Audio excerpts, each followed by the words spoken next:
Good afternoon, everybody. Welcome to session 3 of our sessions on mental health and behavioral health. Today, working beyond the sectors to achieve integrated care. It'll be hosted by our moderator, Elise Cole Grant. Next slide, please. For those of us that are out there, if you have any difficulty getting in, this slide with the logistics will be able to help you kind of navigate how you can come back in. You can also come in via the telephone line and listen in on the rest of the call. This recording will also be up within 24 hours, both on our YouTube page and onto our chapter page as well. Next slide, please. We encourage everyone to join not only our chapter, but to join him. This is how easy it is. You can hit the QR code or go to the link that's on the page here and select New York State chapter as your primary chapter. Next slide, please. I'd like to start off by thanking our sponsors for today's event, Bamboo Health. And as you can see here, it gives you a little description of what they do and how to get in touch with them. Next slide, please. Our secondary is Cantata Health Solutions. And again, here's another opportunity of being able to check them out. Here's the information on them and the ways to get in touch with them. Next slide, please. It's my pleasure to introduce our moderator for today, Elise Cole Grant, who will go ahead and introduce this illustrious panel of folks that will be chatting about mental health and behavioral health today. Thank you much. Elise, it's all yours. All right, thanks, Tony. Really excited to kick off the third session of our behavioral health webinar series sponsored by the HIMSS New York chapter. Today, we're really going to focus on working beyond the sectors to achieve integrated care. And what does integrated care look like? I know we all have sort of an idea, but what I've found in working in healthcare is that everyone has a different definition of integrated care. And it really kind of formulates from your own experience in the healthcare system, navigating through the healthcare system, your own work experience, the specific sector that you work in.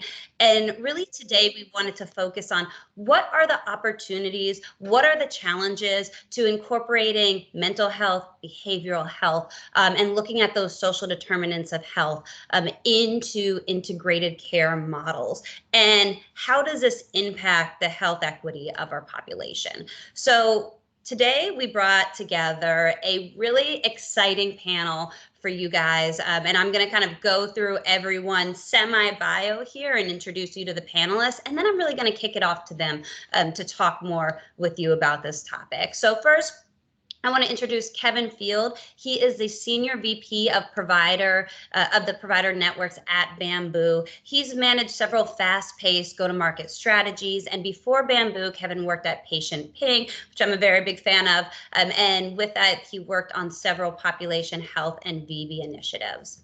Next, I want to introduce you to Dr. Snehie Kapoor. She is the current Chief Medical Officer at a health startup. She's served on various Chief Medical Officer roles in healthcare systems and currently is the Medical Director at Cigna.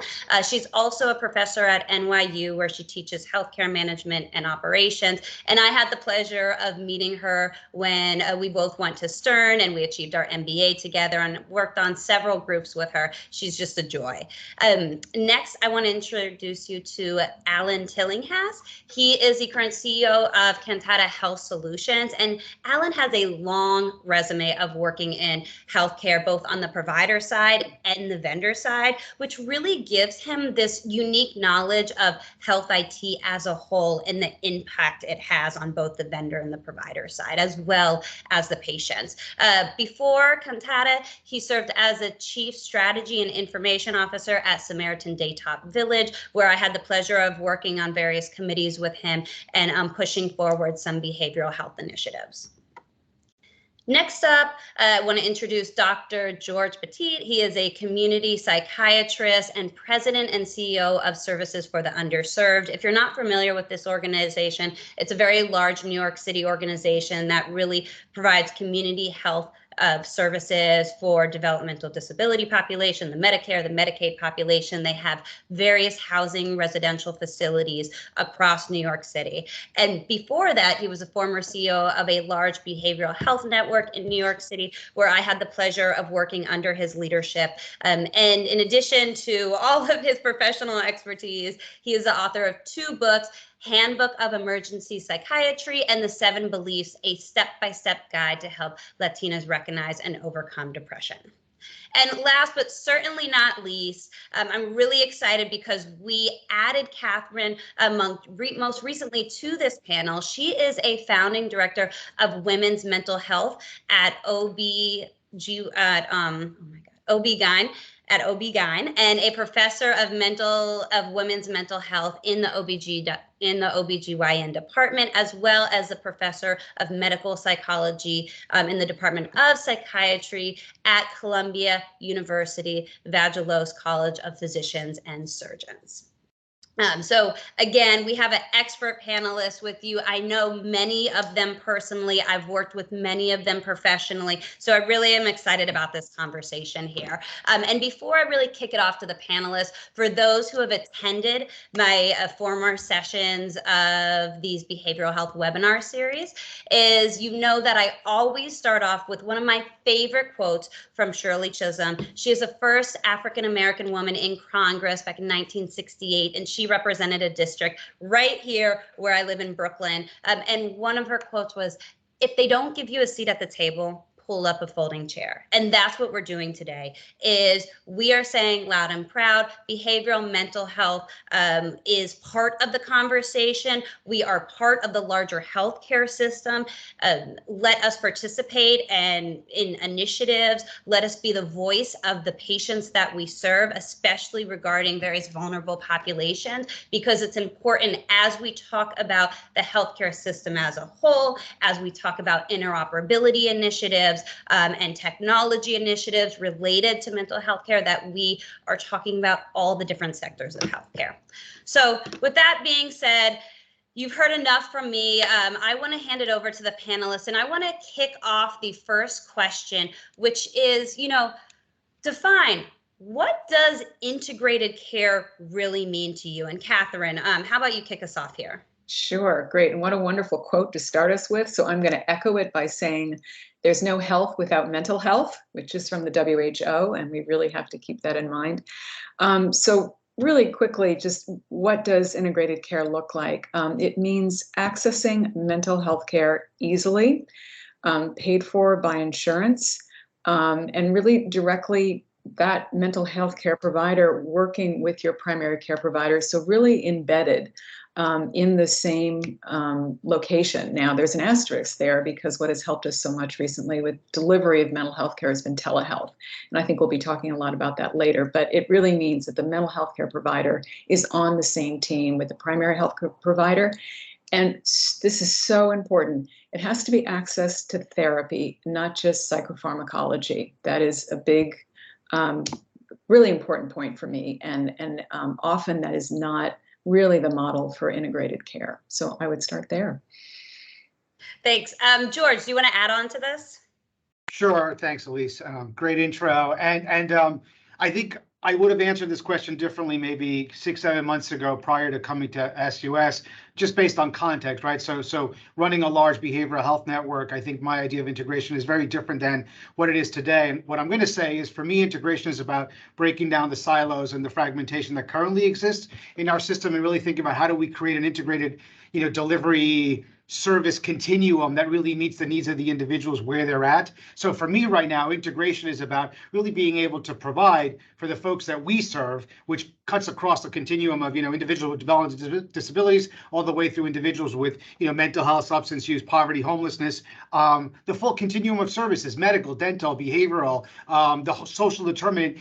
There should be no wrong door. It should be one-stop shop. That for me is integrated care, and that's what I'm hoping to be able to achieve here in the coming years if we can get everything aligned. But that's integrated care for me. Yeah, thanks. And Alan, I feel like this is a natural transition. Yeah, no, I appreciate it. I think coming from an organization like Samaritan, where I spent many years I share a similar view to George. When you look at the integration of primary care, it's critically important. But when you look at highly regulated states like Ohio or New York or California, there are many license-based verticals in which people receive services. So somebody's receiving services in an OTP clinic and a mental health clinic that's 2 blocks away, and those two organizations aren't talking to each other at all. So while critically important to get, integration on the primary care level, basic integration at the behavioral health level is still really fragmented. Yeah, that's really true. And I think we're seeing that and trying to break through that. I know, Kevin, you're working with various states on trying to break through it. What's your definition of integrated care? Yeah, integrated care, I think, is ideally healthcare, which is the no silos between physical and behavioral care. It allows the physician to address all of you, your body and your brain. So I think we do that. To do that, I think we need data at the right time, engagement from the entire care team with the right incentives, and that allows us to bring those communities together around shared patients. So that might sound simple to some people on the phone. That might sound pie in the sky to others, but I think when done right, that allows us to transform the health of communities, and that's obviously what we're focused on at Bamboo. Yeah, absolutely. And I know, Snehie, you've been really close to this topic. What's your definition of integrated care? So for me, integrated care is really looking at the patient holistically, which means patient may be in for a certain diagnosis or condition, but to actually go beyond their physical ailment or their diagnoses and looking at them holistically from a physical, mental, and emotional perspective, as well as evaluating their social determinants of health. And there is evidence-based outcomes now that show that the outcomes are improved if you look and treat the patient from this complete or holistic perspective rather than just treating their physical ailment or the problem or the condition that they were in for. And it could be different stages of care that they're in. And at the same time, from a data analytics perspective and a predictive analytics perspective, which I know we are doing from a population health side, it's important to look at outcomes from a holistic perspective again, physical, emotional, mental, and social determinants of health. Yeah. You mentioned evidence-based outcomes, which is a hot topic right now. I'm wondering if, Catherine, can you provide some examples of programs that integrate behavioral and physical health, and what are those inputs to really achieve those outputs? Yes, and I gather, like other people on the panel, we all have thoughts based on what other people have said so far. So I'm brimming with thoughts. I think it's really interesting. We are so in our provision of care implementation, we're so far behind neuroscience and other fields of medicine, because there's absolutely no doubt that the body and the brain affect each other in so many ways. A new area of healthcare of research is nutrition, not only affecting the body, but having profound effects on the brain, the gut microbiome. We're so far behind. But I think when we're providing good integrated care, we do need a team. So the body and the brain are, one person brings those to the office for care, but people have their expertise. So we need to be talking to each other. And I think one key point in the programs I'm going to highlight, and this is going to come into one of the impediments, which of course is around financing, but you need to have a diversified workforce. And you need to realize that particularly in mental health care, delivery of good psychotherapy can happen with a licensed mental health practitioner, a social worker, or psychologist. Those are people who frankly cost a lot less money than MDs.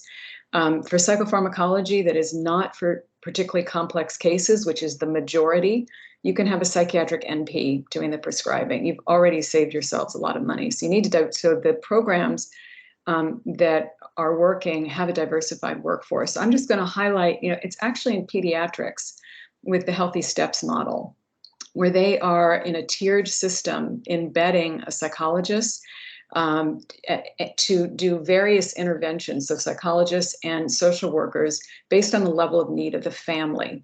Understanding particularly for when you're with children's mental health, they're embedded in their context. You have to treat the family to treat them. But it's the program that's been around for over 20 years. It's spreading nationwide. And through showing evidence, they've gotten California to make a huge investment in paying for healthy steps across their population, which is then going to drive outcomes, which is then going to force insurance companies to pick up this tab because it's actually in their best interest. So we in obstetrics and gynecology at Columbia have done sort of a model of this where we've really cut out the middle person, not someone to do a screen at primary care and then refer you out to that siloed mental health care, but to hire directly a mental health team within the department. And so we are down the hall, or we are a text away to do, frankly, an emergency intervention when that happens. We are, again, using telehealth, which I think is a big advantage right now. We're taking insurance to, which is, again, need to talk about money, but we're taking insurance so patients do not run into, oh, but my obstetrician takes my insurance and you don't. Huge barrier to patient care. We do screenings right away with a mental health provider. So we're giving tools within 1 to 2 days based on person's need, and really being able to see emergency cases as they come about because we're a diversified team of mental health providers within the department. So I'm a huge proponent of just build from within the different primary care departments, and frankly, I know a lot of people are proponents, and there's a lot of strengths in these depression care manager models of integrated care, but my concern is that you end up with a middle person trying to do the mental health care rather than just giving people what they need, which is mental health care. Yeah. So, I might just kind of jump over here, as you mentioned quite a few times, is the financial challenges, and that, let's talk about money, like show me the money.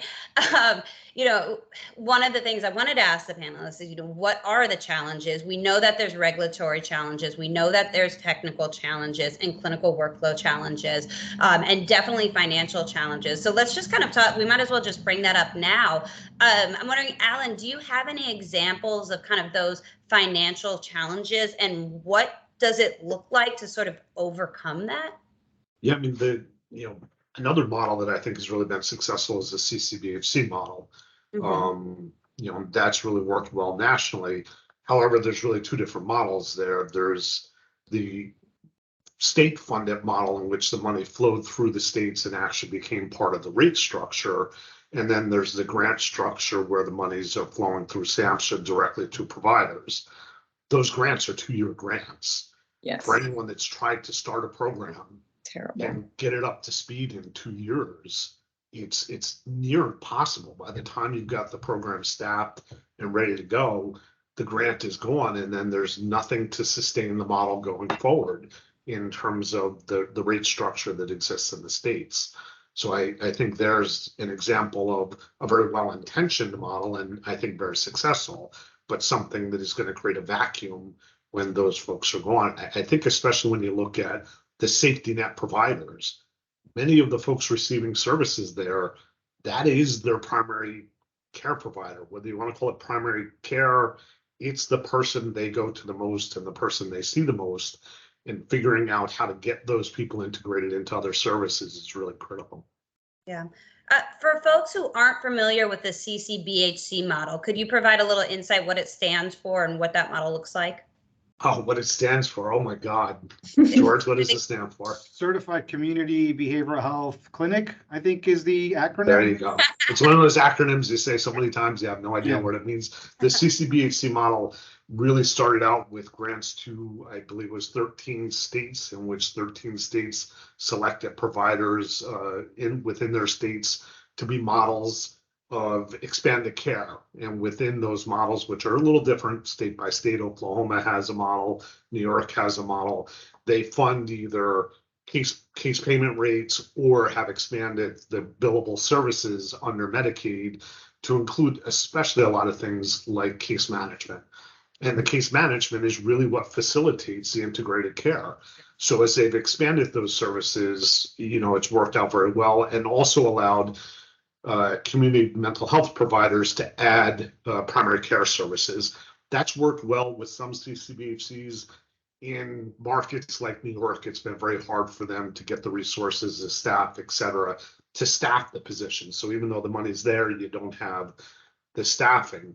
So, it's been very successful in that model. And then SAMHSA expanded that to include direct funding from SAMHSA, but those are the models that are only 2-year grants. Yeah. And while very effective, that does create a sustainability challenge.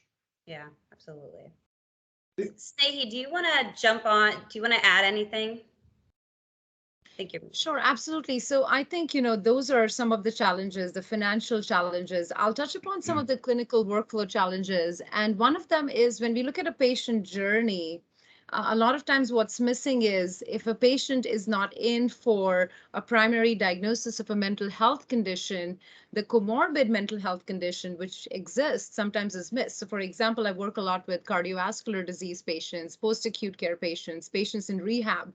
And the first step is screening and evaluating these patients if they have some of these mental health issues, if they have any problems, by screening them for their social determinants of health. And that first step is often missed. And I think the new digital health platforms, the new care delivery models are consciously, and as Chief Medical Officer, I personally try to consciously make that a foundational component of the care delivery model I'm working with. And then the second step comes in, which is where to send these patients once they are positive for these screening and evaluations. And if they are positive on this, there used to be no PHQ or GAD evaluations for patients when they had a heart attack or when they had a procedure done in post-acute care, which I think is becoming more popular, or I should say more of what we see with the new digital health platforms. Yeah. And I also think, the financial component of this is something that's tied together. Once insurance companies see that the outcomes are improved, once the patients are again, touching upon holistically treated as for their physical, mental, and emotional health, and the outcomes are improved, which we see quite a bit in patients with cardiovascular disease, post-surgery, rehab, and post-acute care, they will eventually start to pay for this, like some insurances already have. And they will work towards, again, this is population health one-on-one as well. So they will start to look at population health bundles or value-based care bundles, which look at patients for treating their physical ailments as well as their comorbid mental health conditions. So that's the first challenge that I think we need to overcome in the clinical workflow, is to screen and evaluate these patients. And that design thinking with the care delivery model, be it in person, be it a digital health platform that you're working with.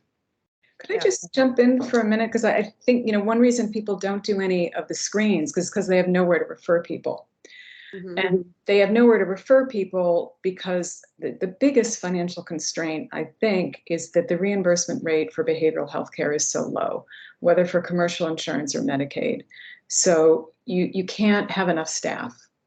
You can't sustain a staffing model, and people are not drawn to the profession. They can make much more money treating people through private practice. So we just have this huge challenge around reimbursement rates for mental health care, for any kind of behavioral and mental health care across the discipline. And I can tell you psychologists make about 44% of what we bill, which is far less than I could make if I hung up my shingle. Social workers make 33%, and the psych NPs, it's even lower. So it's a travesty, and it's a huge impediment to our actually delivering behavioral health care, really, to the population.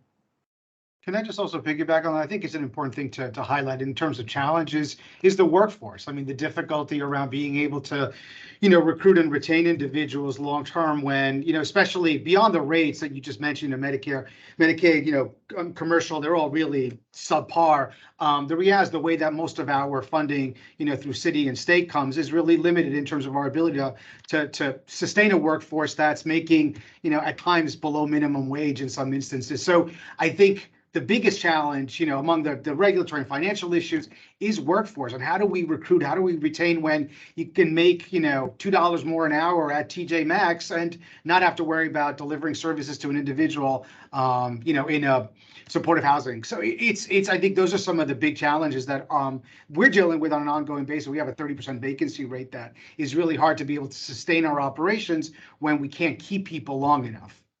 Yeah. And if I could just jump on what Catherine said, I don't know if George remembers this. George and I worked with a very, very large primary care provider in New York about behavioral health services and screening. And the exact reason we were given for them not doing screenings is not having a place to refer. And it's, you know, a real challenge for them. Yeah, so then I go back to, we're built in to our primary care department. And I think, which we could maybe get to, because I'm taking up a lot of airtime here, that actually can help with the financial model, but that's another place to go.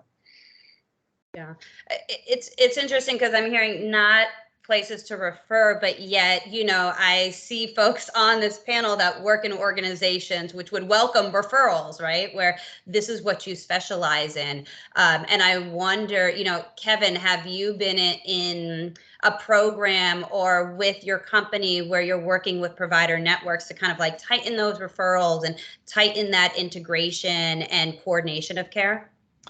Yeah, 100%. So we work with, some of this is done effectively at state levels where, you know, it acts as a convener to bring the community together and so that you have an open referral network. But I think some of the things that we're hearing is consistent both directly from, you know, our providers that we work with, but on this call is the challenge around you know, staffing and budget, and it's true across the industry, but especially so in the BH arena where folks are already being asked to do more with less. And so it's just, you know, it feels like an incredibly steep uphill climb. And I think that when you think about like technically setting up a program that's going to be sustained for long-term success, like change is really hard for everyone, especially so for providers. And that's not because they're stubborn or anything like that. It's because they're so process oriented. We're already stretched so thin, and it feels like a game of Jenga. Right. And so where am I going to pull? It feels like it's all going to come crashing down while you're trying to build on top to have, you know, new programs and create some change. And so, you know, I think the balance is getting ahead of the curve, right, and where we know it's going, but also the right financial incentives. So then developing process and making sure that we've seen the success is making sure the people that are directly impacted are part of the solution, even if they're not the buyer, right? So engagement starts really at the provider level. Otherwise, it's an uphill climb, and people that are most actively involved really need to own or feel part of that success. And so then it comes back to how you sustain a program, and that's ROI. But I would challenge that there's lots of ways to think about ROI. And that articulating those success stories, whether they're patient specific, whether they're actually revenue specific or saving specific, is really incredibly important to sustaining a new program. But we've found that the key to building these networks from a technology perspective or from a community perspective is keeping things real time, keeping things simple, keeping things actionable for providers. And you need to meet providers in their workflow. And that drives trust. And any program that you're setting up, whether it's technical, clinical, regulatory, et cetera, it needs to be driven off of that backbone of trust. But coming back to the financial piece, I would just say that until we get these financial or value-based care payment models aligned and explicitly calling out for payments to be included for providers so that there's collaboration and coordination beyond the silos that we kind of referenced early, then we'll, to a certain degree, we'll always fall short of the promise of what could be. Yeah, yeah. I really liked your example of it feels like a game of Jenga where you're just pulling resources and figuring out where to pull from, and then just building on top of, you know, this structure where the structure underneath is sort of falling apart because there's not enough support and incentives to continue to like support that infrastructure, and it's just like a constant struggle. I might borrow that, by the way. You know, you mentioned VBP, and I have to talk about value-based payment a little bit here. Is, you know, are we, and I'm going to kind of just open this up to any of the panelists, are we seeing this as an opportunity? Now, I feel like I might make George roll his eyes a bit because we've been talking about value-based care for a while now. And for folks who aren't familiar with it on the call, I like explain it like you're at a grocery store, right? And instead of paying per item, you pay for a bundle of items that you know that you need, as opposed to paying like per individual item that you buy. So, you know, panels, is there opportunity with VBP? Have we seen it be successful anywhere? So beyond my eye rolling, we've been at this for a while. I think the promise of VBP in the behavioral health space, has not materialized.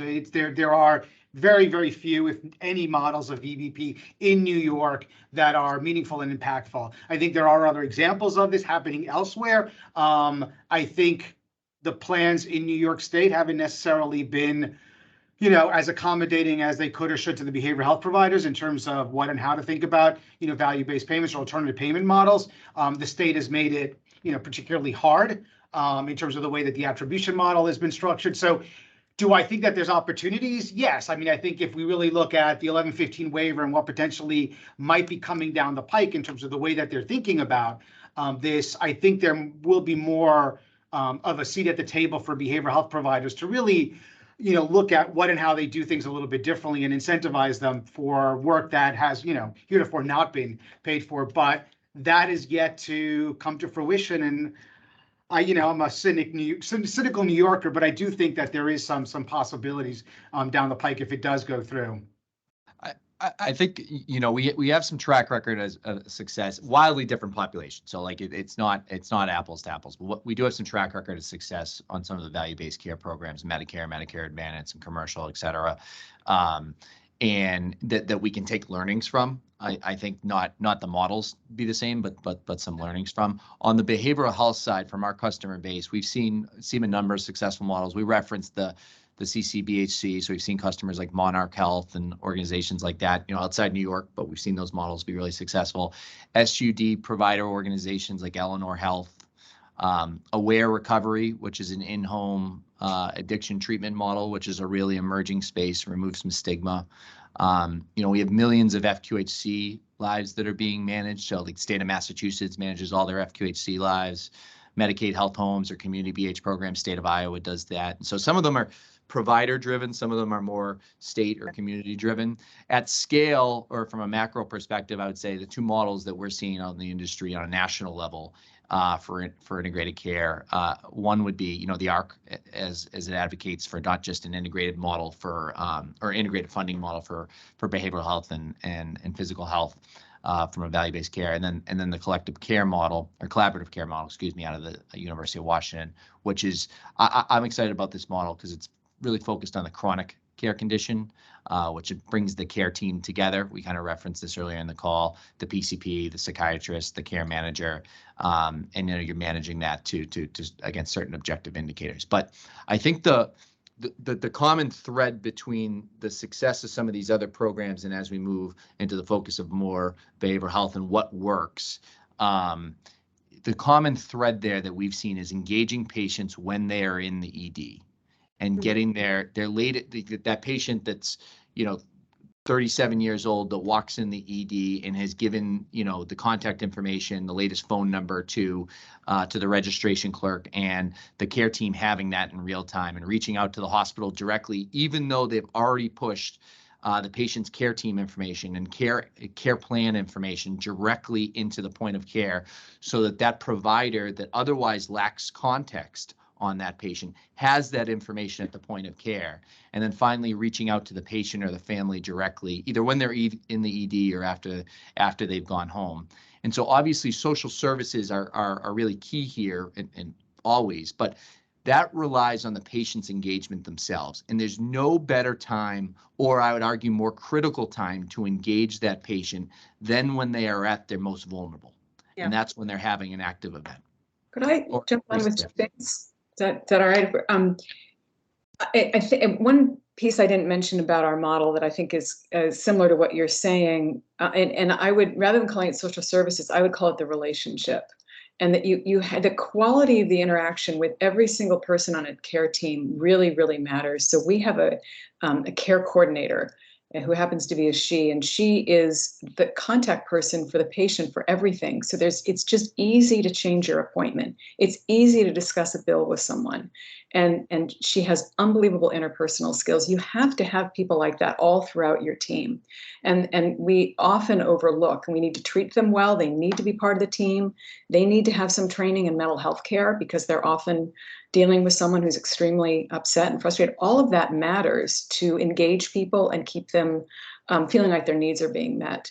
I want to just, on the collaborative care model, which I was trying to refer to before, and I didn't use the term out of the UW, I'm a little more skeptical about it because I think that it inserts a depression care manager who is not a mental health person, who's responsible for the whole population. And I appreciate there are always going to be limits in everything we do. Money is not, infinite. But so there's reasons to do it from a financial perspective, but it's really inserting another layer. And then, as I understand it, and a colleague has tried it in obstetrics at Chicago, at Northwestern, and has not gone so well. They had to end up hiring more social workers to deal with the mental health need, because you're assuming a certain portion of your patients are going to end up depressed, and that the other people are just going to be managed by contact with a depression care manager. And so you're paying for a person to do that managing, but then that's taking away money for the direct giving of the mental health care. So. I think that's a wonderful point. And important to call out. What I like about the model is that it's really trying to bring the care team together and treating it as chronic as opposed to episodic. But can I just also sort of add? Care is chronic.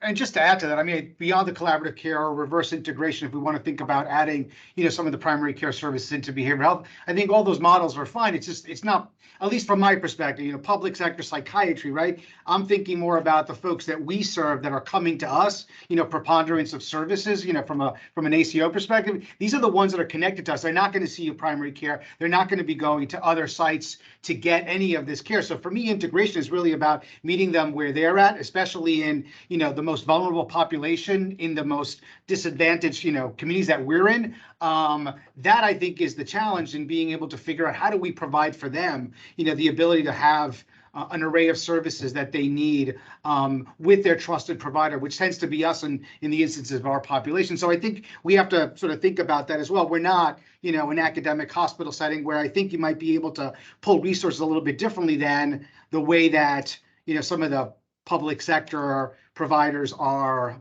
capable of doing or not. I totally agree with you. But for the chronically mentally ill, to use that other term, I think, which I think is part of the population you're describing, I think if we ultimately turned around our systems, they could have reliable, trusting relationships with a primary care doctor. And our system is so far gone in terms of not well developed that we have separated off the chronically mentally ill to get services that they're not really sufficient for them, obviously, and there's not enough money. And I don't think our healthcare should be integrated for them as well, I guess is what I'm saying. We're really far from that, but I don't think it's a good model that we've separated off, this chronically mentally ill population, which I think is what you're talking about. I would definitely agree with that. But however, when you look at the safety net providers and the financing mechanisms that exist today, those community-based providers are the key point of contact. Oh, I agree. Very large percentage of that population. And that is where the trusted resource is. Yeah. Sitting here today, that's the reality, especially in many urban settings. Yeah, and we can go back to, depopulation of the hospitals, and how the systems were not adequately set up. And I appreciate all the work that goes on. I used to work in that sector. I mean, it's really such important and work, and it's the only services available to those people. But I'm if we're going to look at our whole healthcare system and what integration means, that should not be separated off. Yeah, think I agree. that- I mean, go on, Snehie. I was just going to say, touching upon the behavioral health side of aspect for all the patients at multiple touch points, at the primary care touch point, at the ED touch point, when they're in the hospital, post discharge. So if we have like a safe, a catch-all kind of a strategy that we'll have multiple touch points where we address their behavioral health issues, then there's less chance that any one of these is going to fall through the cracks. But that doesn't exist, like Catherine mentioned, in our healthcare system currently. So yeah. I mean, there is a model that CDC had in place, Pathways Home, that really, in a very small environment, really addressed that very effectively. And a large number of providers in New York, like Samaritan, are part of that program. And that provides a very focused, value-based, I think it's the closest Jordan ever got to value-based model, in which when somebody's discharged from an acute care setting, there's a complete care team around them to facilitate, their next 12 to 18 months. Yeah. I mean, and as a consumer of healthcare, I don't have a mental health diagnosis. I find it extremely hard to navigate the healthcare system as it is today. I don't have a PCP. I'm not that interested in going to a PCP unless I need a quick visit, which I, do a little telehealth visit. George mentioned something very briefly, which is something I'm very passionate about, is a lot of the attribution models have been based on that PCP, and a lot of the financial incentives go back to that PCP. And I feel like it's kind of an old school way of thinking, in my opinion, because we're looking at where people are accessing healthcare from several different doors, right? And there needs to be kind of that like one-way door in, or I guess two-way door in and out, where they can freely kind of go around the healthcare system and various providers, whether they're a medically licensed provider, whether they're a peer specialist, right? And enter in that way and get the care they need. I think that, fortunately, I feel like America's a little behind in that, but anyhow, I want to. That's really a person-centered model that goes where the consumer is, right? That's what you just described, person-centered care. Yeah. And we spoke a lot about the models and the clinical integration and the workforce. And I want to pivot this conversation a little bit to a topic that we haven't touched on so much, is the technology around this, in terms of, what are some of the emerging technologies that we have seen entering the marketplace to help some of these challenges. Now, I know that I'm a very big proponent of technology is not the solution. People are. Technologies are the tools we use to build the solutions we need. However, I'm wondering if Kevin and Alan, can you kind of speak to us a little bit about some of the technologies that either you're working on at your company or that you've seen enter the marketplace that you feel show some promising results? I mean, one that just doesn't sound like breaking or cutting edge is telehealth. It's come up so many times on this discussion. And, the pandemic, one thing it sure did was change the way the world integrates together and works together. And I think there's a real positive outcome there. We work with a lot of providers in rural areas, and the expansion of high-speed internet into those rural areas has made care delivery that was impossible 5 years ago possible, and people receiving services. So I think really, as we move away from the pandemic, looking at finance models that will ensure that those services are still paid for are really, really critical. So, not cutting edge, but I think really important. Kevin, I don't know if you have thoughts, others. Yeah, I think one of the things that we're doing and trying to do at scale is the importance of getting plugged back into patients' care in real time. And so, to use another analogy, Elise, what I would say is really important, that is a theme that we're hearing today, is how do you bring the care team together around shared patients, right?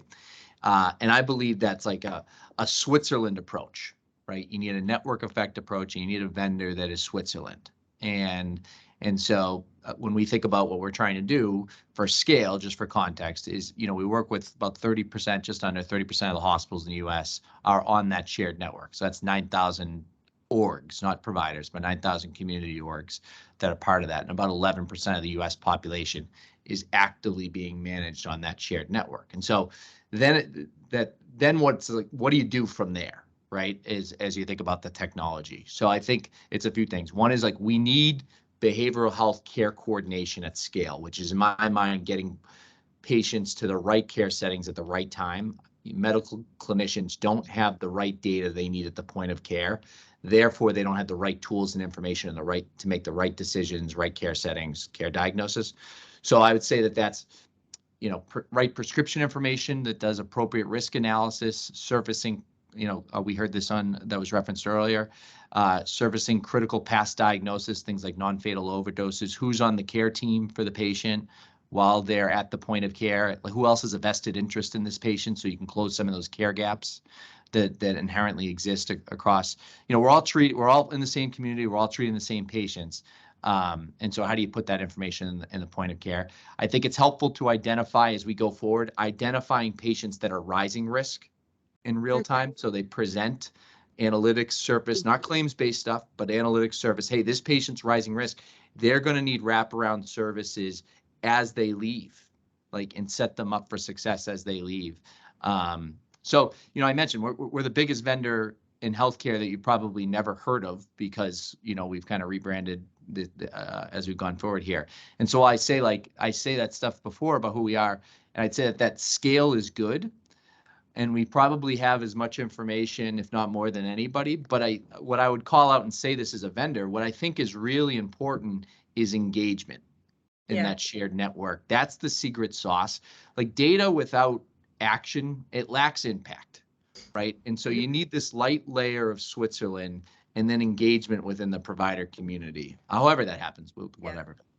In terms of emerging technologies for improving that, I would like to add to what Kevin just said is, once you have that risk stratification of the most vulnerable populations based on the data analytics that any healthcare organization may have, again, digital or physical, like a big organization like Columbia Hospital and University, what a lot of companies are doing is they're doing outreach more frequently based on the risk stratification. Again, engagement, you can say, and that has shown to improve compliance, be it medication adherence or appointments with doctors or, again, mental health specialists. So some of that outreach to be customized based on the risk stratification, once that has been analyzed, is something they're doing. They're even using AI-based algorithms to catch some of that higher risk populations based on keywords, variables, social determinants of health components that basically puts them at higher risk for any mental health or behavioral health problems. So can I just go ahead? Sorry, go on. No, go on, please. Oh, thank you. Telehealth, it is super important. Prior to the pandemic, we weren't doing telehealth because insurance didn't reimburse at the same rate as an in-person session. And it's going to be hard for them to walk back, but there's legislation in Congress to be sure that they don't. This is going to be really key, and because it has, again, the lack of a reasonable reimbursement rate and thus revenue stream by providing behavioral health from through either commercial or Medicaid insurance means that it's very hard to provide that service because the costs are not covered by the revenue brought in. This has been helped a great deal by telehealth because it reduces rent costs. But if we have to go back and not have telehealth be our primary approach to behavioral health care, that really puts us way back in terms of the goal to increase access to behavioral health care. I mean, there were really two aspects of it, though. There's just the financial. The other thing that changed with the pandemic was the technical requirements. To become certified to provide behavioral health, the standards were just, the room had to be painted a certain color. You had to have somebody outside the door. You have check-in signs flashing, all kinds of craziness. That all went away. And you know what? It works. It works right here. Totally. Right? My primary care provider uses one of the most expensive platforms in the planet. And more often than not, I end up getting a FaceTime call. So. Yeah, I would say, I want to agree. I think telehealth was a game changer, and definitely we want to see how to continue to use it in a way that's impactful. I also think that just a caveat to that would be, I really think we want to make sure that it is effective, with the right individuals, the right doses. Like, I think that there's, certainly a hybrid approach is probably where we want to end up, and not just thinking we're going to put everything in the, all the eggs in the basket of telehealth. But I did want to sort of address the issue of, as much as, Elise and Alan know, we spent, years trying to build out sort of a data analytic, platform that would allow us to do some of this more network management of data. And I think it's all great, but, I'm sitting here at a not-for-profit organization thinking about the multiple EHRs I have that don't talk to each other, and then thinking about what do I do if I want to layer something on. I would love to have point of care access to just information that we have readily available, not even thinking about all of the other stuff that's out, the Rio data, the managed care data, the Medicaid data, like all that stuff should be available to us. A, it's not. B, it's super expensive. And all of these other technology systems that are out there that are wonderful, how do we integrate them? How do we make them interoperable? How do we make it so that an individual provider doesn't have to be, in the EHR and then logging off to get onto this care management platform? So I think all of these things are fantastic, but we do need to realize that the getting to this seamless, integrated, technology platform is fantastic, but it's not easy. Yeah. And George, I would just add that I wholeheartedly agree with that. And I think that I have a lot of empathy for providers and payers that look at like solutions that, is this going to solve our problem? Is it going to bend the cost curve? Is it going to bend the down quality curve up, et cetera? And as you're looking at technology, I think that one of the things when I referenced Switzerland is like, think about that through the lens of everybody has their own EMR. Everybody has different places of the care continuum, ambulatory, acute, post-acute, et cetera. Patients go everywhere across state lines. And so you need a light layer that you can build on top of that. That's not, there's no silver bullet here, but I think an open network solution is because you're going to make your own decisions for your own organization, just as everyone else will, that's unique to what you need in your silo. But there can't be our silo's right, the next silo's right, the next silo. It has to be something that sits above it. Yeah. I think healthcare is pretty behind in technology. We're starting to, get to a place where we're almost there. But I know that especially in behavioral health providers didn't get meaningful use. And for those who aren't familiar with meaningful use, it was a, national government program that assisted providers and hospitals to adopt electronic health record systems, and behavioral health providers didn't get that. I mean, in some states, New York was pretty progressive, and we provided some funding more than other states for behavioral health and community-based organizations to get up to speed in their technology infrastructure. But I think we still have a long way to go. And again, behavioral health providers were also not until recently, maybe a few years ago, eligible to really receive Rio and HIE data and the hospitalization data. And still to this day, I've fought with, state health information exchanges to be able to receive hospitalizations on behalf of patients that behavioral health providers serve, and in my argument are attributed to. And so, going into and talking about artificial intelligence, which I think there's a lot of opportunities there, but and I'm really excited about what's to come. But to kind of George's point is, we are still not even, I think we're at the hype of talking about it, but we haven't really started the work. And I've worked with vendors that are doing risk modeling and incorporating social determinants of health at a very light level in their machine learning algorithms, but that's because the data isn't normalized and clean, and there's not enough of consistent and normalized data to really feed those machine learning models to get us to a point where we can not just manage a currently sick population, but target those individuals who will be sick, right? So that we can actually be proactive as opposed to reactive. I'd also like to jump in and just say the downside of technology, if I can. And I agree that telehealth Some people do better in person, and having a hybrid model is probably better. I work with an obstetrics population, and so the ease of telehealth for that time period in life is phenomenal.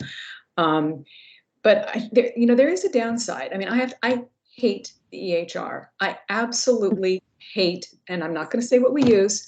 I mean, it takes our time, and I think most of the time behavioral health providers are not doing their notes while with a patient because our work depends so much on the relationship and the face-to-face interaction. But there is a downside. I think we've all been to our doctor, whether you had a bout of cancer, or you were in primary care, and you're not having interaction with a human being. It's a computer between you and the human being. And because the demands of the EHR are they're so intense. People are staying till 8 or 9 at night to get their notes done. And we really get dinged when we don't get them done. It's a huge issue. So, so technology is great, but I appreciate your Switzerland point of view. Please keep it in mind. Please walk around with us during our days, because the more technology, the more we have to learn something new. If likely it's healthcare, we're still doing the old while we're doing the new.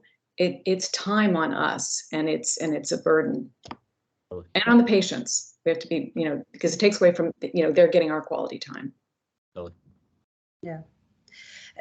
Talking about some of the challenges and opportunities with technology, it leads me into something that I've been really thinking about in my mind is, we talk about health equity, and, me being more on the technology side of healthcare, I also wonder, is there equitable access to technology for those more vulnerable populations? And I think that we've seen that with telehealth. However, we also saw on the downside that a lot of, homeless individuals that have a cell phone don't have the bandwidth, don't have the minutes to spend on a telehealth visit, right? Because it uses up too much data. They don't have a data plan, or they don't have a big enough data plan to actually have that video conferencing. And, they only have so many minutes, right? Are they going to use it on a telehealth visit? Or are they going to use it to call family and friends and their daughters and sons? And so, what do folks think about, in regards to improving and creating equitable access to care? Does technology widen or close that health equity gap? So Lisa, Again, I think there's pros and cons to technology when it comes to equitable access. We definitely need access provided to the most vulnerable populations, like you mentioned. But I also think that the hybrid model is here to stay when it comes to behavioral health, because a lot of the vulnerable populations do not have that access. I also think regulation comes into play when it comes to providing equitable access. So because there's a workforce shortage, like we discussed, the regulations need to continue to be loosened or be lenient about being able to use workforce and across state lines. So if we have workforce shortage in the behavioral health side, social worker side, in a particular state, we should be able to easily license or use social workers or behavioral health specialists or psychiatrists across different state lines, because this definitely needs to be addressed. So regulation comes into play. Of course, we've discussed the financial aspect of it, that, the bundled payments need to incorporate, and the meaningful use needs to incorporate the behavioral aspect of it. And I think being a patient advocate myself, I think we just have to keep pushing for this. And eventually, when the outcomes do show that, treating the patient holistically does improve outcomes, we will be able to move the needle on the insurance reimbursement, on CMS looking at these newer models of care delivery, where we are looking at mental health and behavioral health in patients with other comorbid conditions, like I mentioned, cardiovascular disease, post-surgical and rehab patients. And again, having those multiple touch points is again important. But at the same time, I still think the pros outweigh the cons of in technology outweigh the cons. And the hybrid model can help overcome that. And I like to call it, patients being technologically savvy versus not savvy. And some of that has to be fulfilled by some more creative measures, which I think we do on the pharmacy side, which we do on the pharmaceutical side, where a local pharmacy could give access to patients when it comes to not just medication, but maybe towards behavioral health services, maybe to social workers, and not just having that social worker in primary care offices, but also in other places where it's not a health facility that they're going to. For example, in kids now, we're doing this in schools. They're doing the screenings. I think Catherine mentioned this has gone into schools now. So I think we need to be a little bit more creative as what are the other touch points we can get to get access to these most vulnerable populations.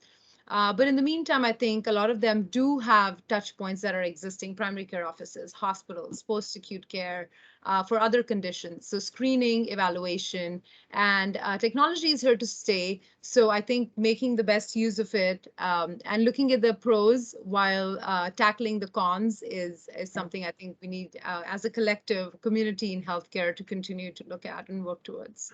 Thank you. Can I just add to that? Because I think it's where we keep on talking about the vulnerable populations, and some of the work that we did at CBC with Elise is the vast majority of our folks, the ones that we serve, actually do have smartphones, and they do have apps, health apps, and they do use their telephones in ways that we maybe thought that they did. Now, obviously, during the pandemic, we recognize that they did. I think some of the issues around equity are making sure that they have access to high speed broadband. Also, the setting that they're in. We run 12 shelters. Conducting a telehealth visit in a shelter might not be the most conducive to really being able to establish sort of, the rapport, the confidentiality that's necessary. But I think all those things actually can start to help us think through how do we broaden, the impact that technology and telehealth in this particular instance, can bring to the folks that we serve. But again, the vast majority of them do, use smartphones, and we've not encountered in some small, pockets, issues with that. I do think the other part of it is how do we reimburse for some of the data literacy stuff that we would need to be able to teach them? How do we download the app? How do you access it? We don't get reimbursed for that, even though it might take a long time. And that, I think, is critical for us to be able to take into account, because that's part of equity, right? You want to be able to arm them with the necessary information to be able to utilize the technology. And that has to be taken into account at the payer level as well. Health digital literacy is considered health coaching one-on-one now, because without that digital coaching, you're not going to bring on health literacy when you're talking about telehealth. And I think in the startup world, a lot of us currently are definitely challenged with that there is no reimbursement. So we do use some of that chronic care management model and other model where, our existing nurses are helping patients, again, not being 100% reimbursed for that, but because we teach them how to help the patient with that level of digital literacy. But I think that component of training, like you said, George, needs to be reimbursable so that everybody can be at that level ground, and we can build upon that. So again, the foundational piece is the digital literacy. And I think if we overcome that digital divide, we'll go a long way with telehealth. I also, just really importantly, it's often, including myself, the generation that didn't grow up with technology that needs support on this. So it's really across the board, and having dedicated people and have it being reimbursable is really important to help people make the bridge to using this technology. Yeah. And Alan, I know that you were starting to chime in. Did you want to add anything? George hit my nail on the head. I'm on a provider, the board of a provider, and I had my perspective, which was yours, which it was limited. And I spoke to the CEO there this morning, and she said she doesn't have a single person, this is a fairly large community-based program. She doesn't have a single person without an adequate data plan and a smartphone. So I think looking at the data and really understand where I was going to go, Elise, is how can we find out what is reality? We have our perceptions. Yeah. Getting a better understanding of reality, I think, would be helpful. Thank you. Yeah. I'm going to ask the panelists one more question, and then we'll kind of open it up to questions from the audience. Is, what opportunities are coming down the pipeline for integrated care that really excite you the most, whether they be models, whether they're just be, patient awareness or financial incentives? Kevin, let's start with you. Oh, got to start kicking off. That's so thank you. I think, you know, as we're hearing about the call, I'm just thinking about the themes. You know, as a country, traditionally, you know, we've done a lousy job integrating the physical and behavioral health care, and so big problem, such an important problem to solve. And that I look at that as an opportunity. So that's like generally exciting. I think that that's one of the things.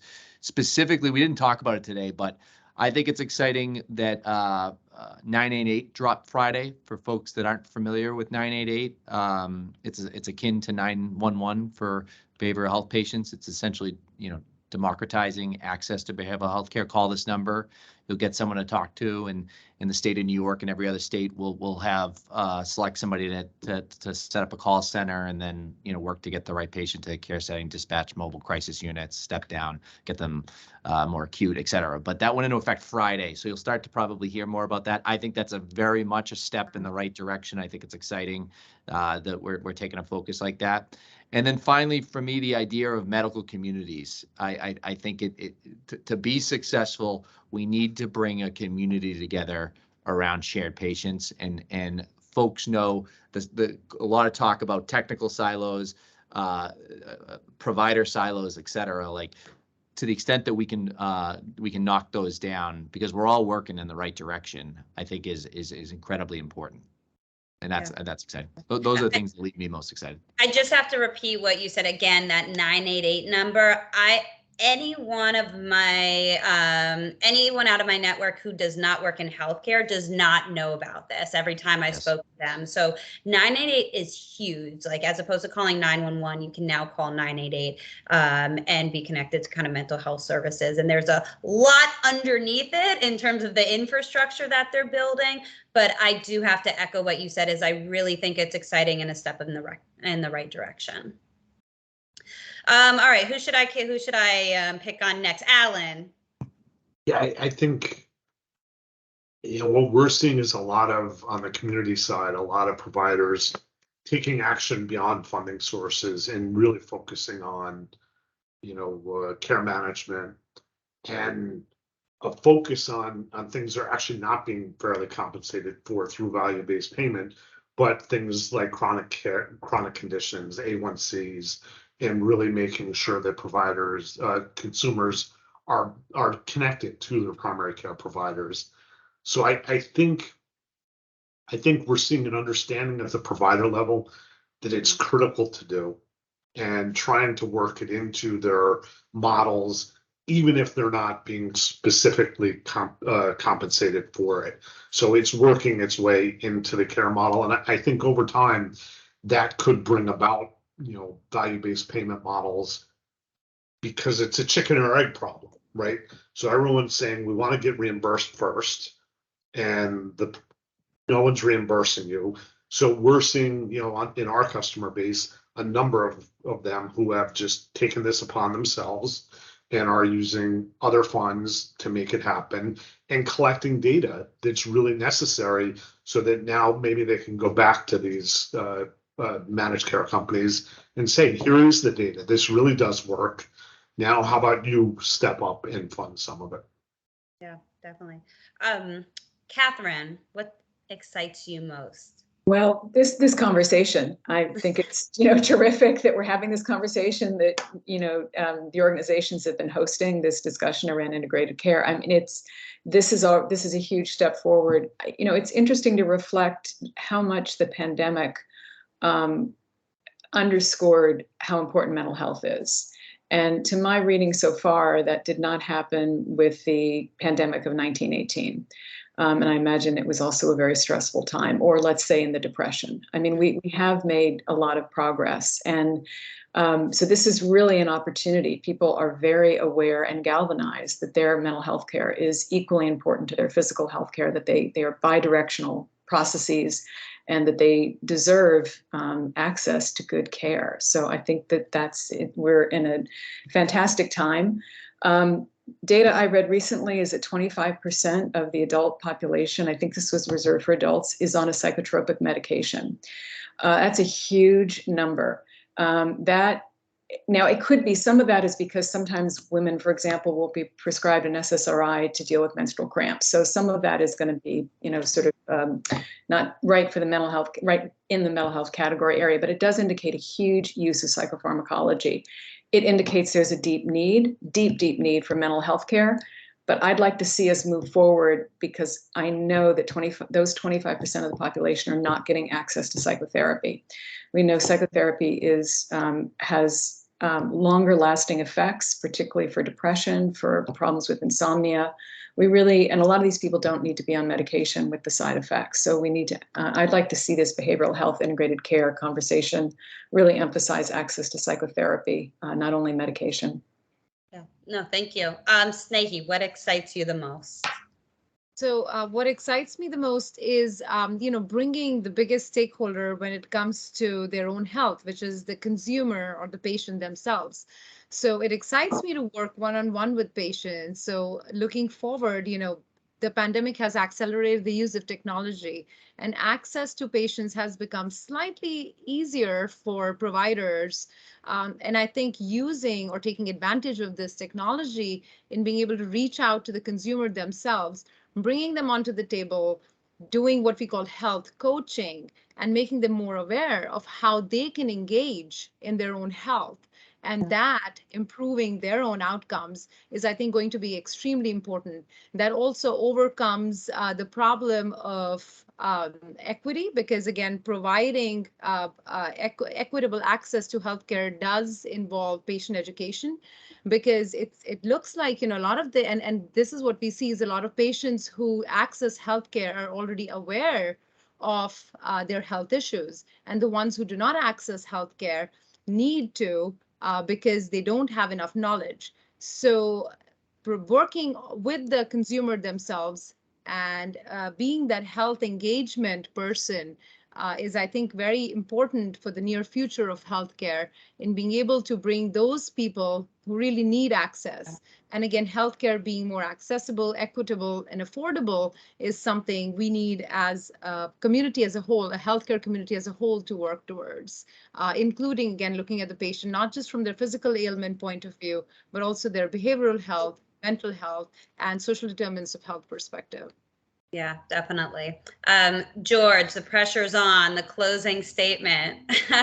I know I could say I echo everyone's comments, but so I think for me the things that are most exciting are being able to take this organization which runs in New York City an array of services, and really thinking about creating this seamless continuum of offerings that really allow for this idea of this one-stop shop, this no wrong door, where people can get access to services in a timely and high quality manner. I think we're moving forward, as you mentioned, Alan, despite there not being funding for this, we're moving forward to really figure out how do we execute on this, because I do think, and this is the exciting part, is that if the 1115 waiver does get approved by CMS, and there is, these infrastructures pieces will be in place, whether it's, the HERO or the SDNs and all the different opportunities to be able to have a seat at the table and really influence managed care in terms of thinking about value-based payment or alternative payment models, from a total cost of care perspective, I think,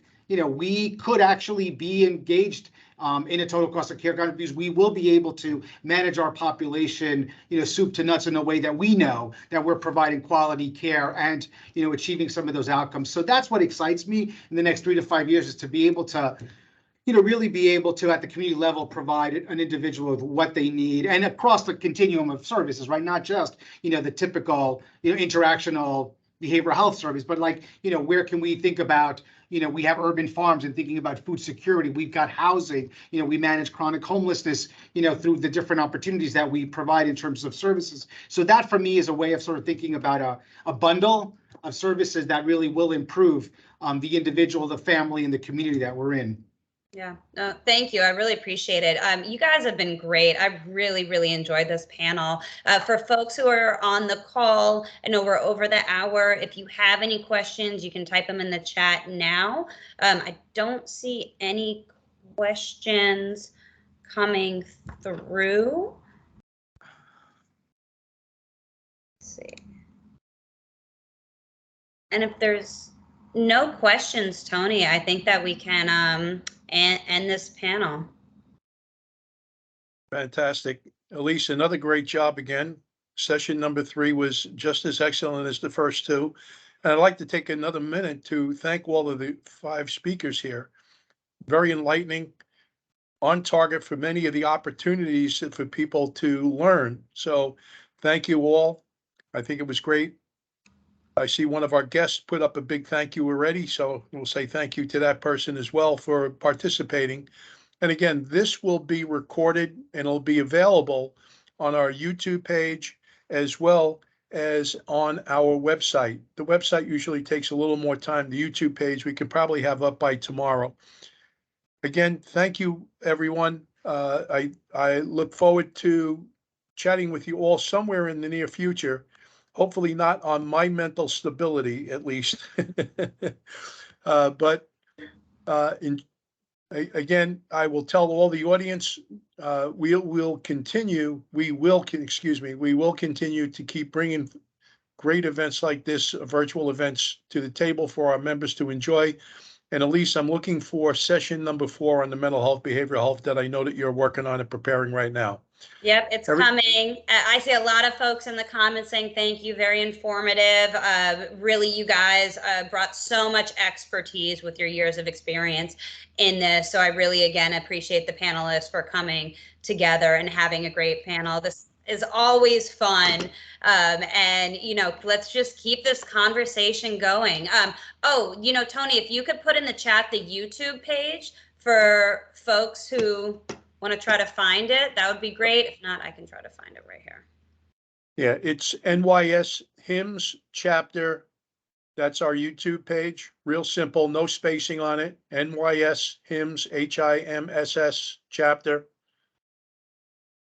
Great. Yep. And so all the sessions are recorded, and you know, feel free to repost folks. And sorry. And for all our members out there, if anyone is interested in joining any of our committees, even a committee on the programming side, please feel free to reach out to us. We're always looking for people who are willing to volunteer some of their time, just as Elise has done here. And again, thank you to all our panelists. Great opportunity for our members to learn. Thanks you again. very much. Thank you. Thank you. Chance to be here. Great. Thank you, folks. Bye-bye. Bye, everyone.